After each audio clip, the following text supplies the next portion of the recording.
नमस्कार, मैं सलोनी नांदे और आप देख रहे हैं केसरी उजाला न्यूज। शिवसेना के प्रमुख उद्धव ठाकरे ने उनके पिता बाळा साहेब ठाकरे के स्मारक के निर्माण का निरीक्षण किया। इस विषय पर उन्होंने क्या कहा, आइए जानते हैं। मला किंवा आदित्यला इथे येता आलं नव्हतं।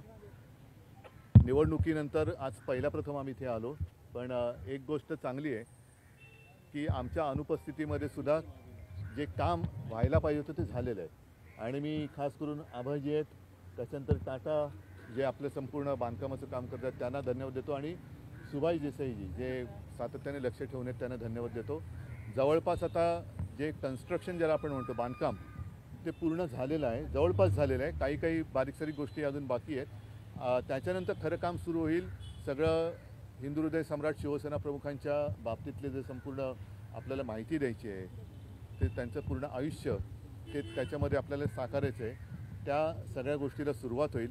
आणि आमचा प्रयत्न असा आहे की साधारणतः पुढच्या महिन्यामध्ये टाटा का काम पूरा हो जाएगा, बरोबर ना?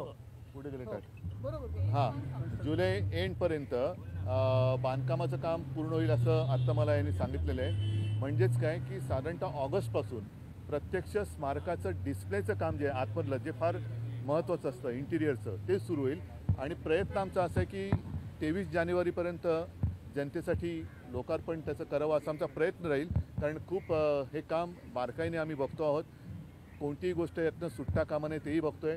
आणि आज पुन्हा एकदा आपल्या माध्यमातून मी तमाम नागरिकांना आणि हिंदू हृदय सम्राट प्रेमींना विनंती करतो की आपल्याकडे जर काही त्यांच्या बाबतीतले काही फोटो असतील, काही लेख असतील, बातम्या असतील, भाषणं असतील, काही आठवणी असतील, तर कृपा करून आपण शिवसेना भवन येथे आणून द्या किंवा आपलं स्मारकावरती इकडे आणून द्यावी, की जेणेकरून त्याचाही उपयोग आपल्याला या स्मारकामध्ये करता येईल। टक्क्यामध्ये कधी मोजत नाही। मी जसं सांगितलं की बांधकामाचं काम जे पहिलं महत्त्वाचं असतं, कारण तुम्हाला कल्पना आहे की पाठीकडे समुद्र आहे, त्याच्यामुळे पाण्याचा प्रचंड रेटा हा ह्या इथल्या सर्वच बांधकामांवरती येत असतो।